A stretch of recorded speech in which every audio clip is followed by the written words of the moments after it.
Willkommen bei meiner neuen Serie, bei der ich 10 Diäten in 100 Tagen machen werde, um zu schauen, wie sie sich gemeinsam auf meinen Körper entwickeln. Bedenkt bitte deshalb, dass man diese Diäten nicht einzeln betrachten kann und es durchaus passieren kann, dass ich am Ende einer Diät mehr wiege als am Anfang. Und nun viel Spaß bei diesem Video. Hey Leute, meine 4. Diät wird die Rohkostdiät sein und hierbei sind die Regeln nicht so einfach, denn ich darf Lebensmittel nur in ihrem ursprünglichen, unbehandeltem Zustand essen. Das heißt, ich muss auf jegliche verarbeitete Nahrungsmittel, Fertigprodukte und Zusatzstoffe verzichten. Die Lebensmittel durften und dürfen niemals über 40 Grad Celsius erhitzt werden. Ich stelle mir das so vor, dass die Diät darauf basiert, wie sich Menschen früher ernährt haben, bevor sie das Feuer entdeckt haben. Damals, als sie die Sachen nicht braten, kochen oder erhitzen konnten. Alles, was sie damals theoretisch essen durften, darf ich jetzt auch essen. Um genau zu sein, darf ich fast alle Früchte, fast alle Gemüsesorten essen, außer zum Beispiel Kartoffeln, weil diese roh ungenießbar sind und ich darf sie ja nicht erhitzen. Außerdem darf ich rohes Fleisch wie Mett, Tartar oder Carpaccio essen, ich darf rohen Fisch essen und ich darf Milch trinken, wenn sie direkt von der Kuh oder direkt vom Tier kommt. Ich freue mich schon sehr aufs Mettessen. Ich werde das wahrscheinlich so wie Eis essen, weil ich ja kein Brot dazu nehmen darf. Nicht erlaubt dagegen sind Käse, Wurst, Pasta, Soßen, raffinierte Öle, Backwaren, Kartoffeln, weil roh ungenießbar, Brot, Nudeln, Reis, Müsli, Süßigkeiten und so weiter. Die Vorteile dieser Diät sollen sein, dass man den Tag über mehr Energie hat, weil Nahrungsmittel in ihrer ursprünglichen, unbehandelten Form mehr Vitamine und Nährstoffe haben, die wichtig für den Körper sind. Diese Diät soll Entzündungen im Körper hemmen. Diese Diät soll die Leberfunktion verbessern. Diese Diät soll die Verdauung regulieren. Diese Diät soll ein klares Hautbild verschaffen. Ich bin gespannt, ob das alles so bei mir passieren wird innerhalb der 10 Tage. Die 10 Tage sind natürlich ein bisschen zu knapp, um die vollen Vorteile zu sehen. Doch ich bin gespannt, ob ich einen dieser Vorteile bemerken werde und am Ende auch ein bisschen Gewicht verlieren werde, so wie das versprochen wird. Ich bin Kasüla, das ist meine Zucchini. Legen wir los! Der erste Tag ist vorbei und bis jetzt bin ich überhaupt nicht zufrieden. Ich werde einfach nicht satt. Ich habe gestern so viel gegessen. Ich habe Zucchini gegessen, ich habe Tomaten gegessen, ich habe Nüsse gegessen. Ich darf übrigens Nüsse essen, natürlich. Ich habe Erdbeeren gegessen, ich habe Bananen gegessen, ich habe Äpfel gegessen, ich habe ständig irgendwas gegessen, aber satt wurde ich nie. Das ist so schlimm, das macht gar keinen Spaß. Sowas hasse ich. Ich will satt werden, ich will eine Mahlzeit haben und dann mich voll essen und dann war es das. Aber nein, ich muss alle paar Minuten was essen, um überhaupt mich irgendwie gut zu fühlen. Ich habe aber noch kein Mett probiert. Das ist vielleicht der Fehler. Wenn ich Mett esse, dann geht es mir wahrscheinlich wieder super. Ich bin immer noch gespannt, wie das jetzt weiter verlaufen wird. Vielleicht wird es sogar die schwierigste Diät meiner ganzen 10 Diäten sein. Die ersten 3 Tage der Rohkostdiät sind vorbei und ich weiß echt nicht, was ich von dieser Diät halten soll. Ich bin die ganze Zeit hungrig, ich werde niemals satt, ich bin die ganze Zeit gefühlt nur am Essen.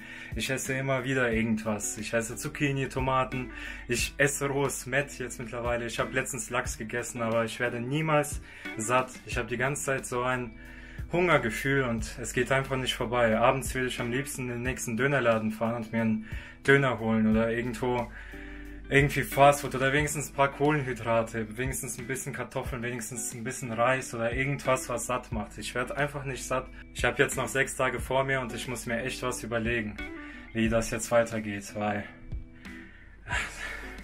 so geht das nicht weiter. Ich werde versuchen, mir jetzt feste Zeiten zum Essen zu setzen und werde versuchen, einfach mir einen riesen Salat zu machen, danach einen riesen Obstteller als Dessert und dann schauen, ob das so funktioniert, dass ich nicht die ganze Zeit irgendwas Kleines esse, sondern 3 große Mahlzeiten und vielleicht 1, 2 Snacks einbaue, ob das so besser geht. Aber wie gesagt, das ist bis jetzt die schlimmste Diät, die ich je gemacht habe. Und Spaß macht sie überhaupt nicht und ganz schlimm. Das Gute bei dieser Diät ist, dass man viel Zeit spart, weil man nichts kochen muss. Man muss die Sachen nur waschen, zurechtschneiden und fertig.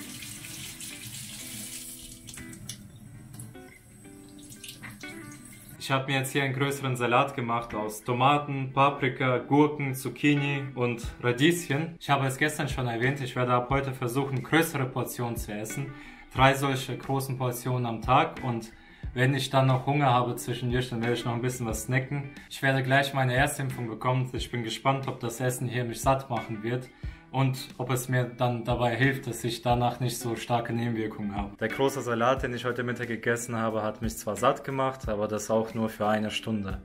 Und ich hatte wieder starken Hunger. Ich habe ein paar Pekannüsse gegessen seitdem und habe jetzt das Abendessen abgewartet und habe mir fürs Abendessen jetzt ein paar Sachen gekauft. Und zwar habe ich mir eine Rohkartoffel gekauft. Erstmal nur eine, weil ich gelesen habe, dass sie auch roh genießbar sind. Und da will ich erstmal sehen, wie das schmeckt. Dann habe ich mir gewürztes Schweinemett gekauft. Und zwar habe ich darauf geachtet, dass da jetzt 98% Schweinefleisch drin ist und Salz. Mehr ist da jetzt nicht drin. Ich glaube, das ist wichtig darauf zu achten, weil es gibt ja auch diese Zwiebelmettsorten, da sind dann Konservierungsstoffe drin, die sind dann nicht mehr erlaubt. Und außerdem habe ich mir einen frisch gepressten Orangensaft gekauft. Dann schauen wir mal, wie mir mein Abendessen schmecken wird. Ich habe jetzt hier eine Süßkartoffel und ein bisschen Mett und außerdem einen frisch gepressten Orangensaft. Ja, ich wurde vor 4 Stunden geimpft. Gespürt habe ich davon überhaupt nichts. Mir geht's super. Und wenn ich heute Abend irgendwie Bauchschmerzen habe oder morgen, dann kann ich mir auch nicht mehr sicher sein, ob das jetzt hier von diesem Essen kommt oder ob das von der Impfung kommt. Ja, Orangensaft schmeckt wie erwartet.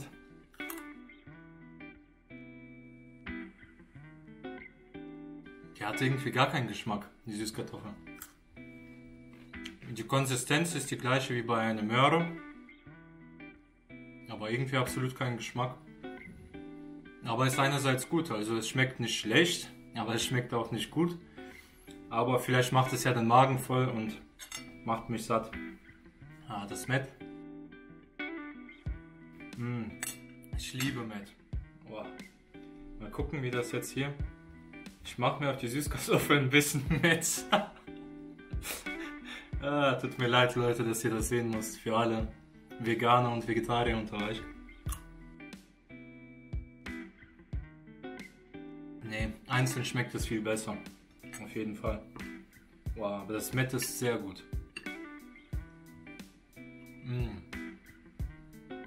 Sehr, sehr lecker.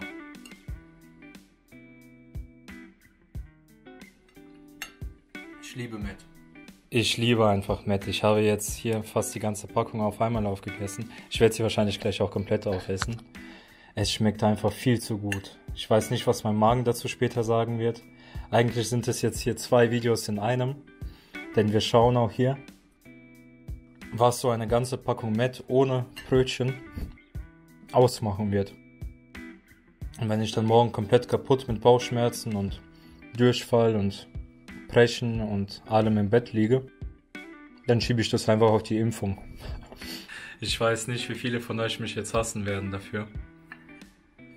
Aber es ist so gut. Der 8. Tag beginnt für mich mit einer Karotte. Es ist wirklich mies, dass man morgens keinen Tee oder Kaffee trinken darf. Die letzten Tage sind ansonsten einfacher als davor verlaufen, weil ich jetzt diese größeren Mahlzeiten mir mache und es einfach etwas besser funktioniert. Ich habe trotzdem immer wieder sehr schnell Hunger nach jeder einzelnen Salat- oder Obstmahlzeit, oder wenn ich auch Mett esse, dann habe ich trotzdem viel Hunger.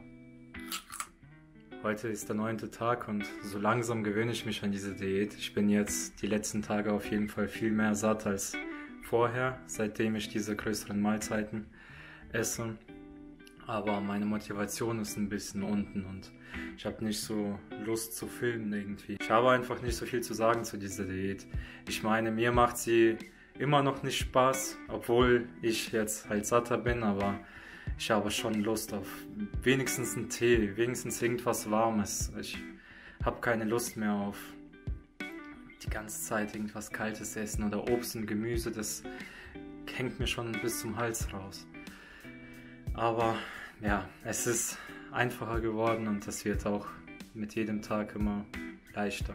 Das ist das Endergebnis der Rohkostdiät, beziehungsweise 10 Tage Saftfasten, 10 Tage Reisdiät, 10 Tage Militärdiät und 10 Tage Rohkostdiät. Kommen wir nun zum Fazit der Rohkostdiät. Ich habe es schon öfter in diesem Video erwähnt, aber diese Diät hat mir überhaupt nicht gefallen. Das war bis jetzt die schwierigste und anstrengendste Diät von allen. Ich war so selten satt während der 10 Tage. Die ersten 5 Tage war ich überhaupt nie satt. Erst als ich mir meine Mahlzeiten gemacht habe, wo ich dann größere Gemüse- und Obstteller gemacht habe, statt immer nur zwischendurch zu essen. Da wurde ich für 1-2 Stunden satt, aber danach ging es wieder los. Danach hatte ich wieder Hunger. Ich habe die ganze Zeit durchgehend Hunger gehabt.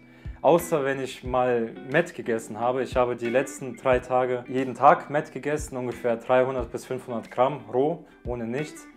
Da war ich ein bisschen länger satt, aber das war auch dann nicht so geil. Gegen Ende war das einfach widerlich gewesen. Und das sage ich als derjenige, der Mett über alles liebt. Von der höheren Energie den Tag über habe ich auch nicht wirklich viel gespürt. Ich war den ganzen Tag lang einfach nur hungrig gewesen und das hat mich sauer gemacht. Ich war die ganze Zeit angepisst, ich war auch teilweise müde gewesen, weil ich einfach nur schlafen wollte, um den nächsten Tag zu erreichen, um endlich das Ende dieser schwierigen Diät, sage ich mal, für mich zu erreichen. Von den anderen positiven Effekten habe ich auch nicht wirklich viel gespürt, außer dass mein Magen in der ganzen Zeit nicht wehgetan hat auch nicht gekrummelt.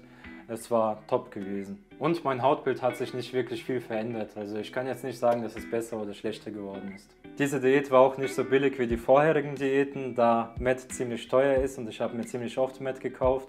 Außerdem habe ich mir Nüsse gekauft und Obst und Gemüse in größeren Mengen. Tartar und Carpaccio habe ich nicht gegessen, weil diese doch etwas teurer sind, aber vor allem, weil ich sie einfach im Supermarkt nicht gefunden habe und auch keine Energie und keine Lust hatte, danach zu suchen. Ich habe keine Ahnung, wahrscheinlich bekommt man sie beim Metzger.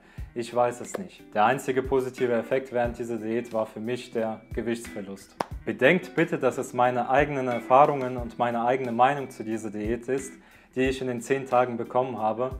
Es kann natürlich sein, dass wenn ich diese Diät jetzt über mehrere Wochen und mehrere Monate gemacht hätte, dass ich dann mehr positive Effekte gespürt hätte und dass ich dann vitaler und fitter wäre den ganzen Tag über und auch keinen Hunger mehr gehabt hätte. Das kann alles sein, das hätte alles passieren können, aber in diesen 10 Tagen, wo ich diese Diät probiert habe, war sie nichts für mich. Wie immer hoffe ich, dass wir uns im nächsten Video wiedersehen, wenn es wieder heißt, ich bin Kasüler, das war meine Zucchini, haut rein!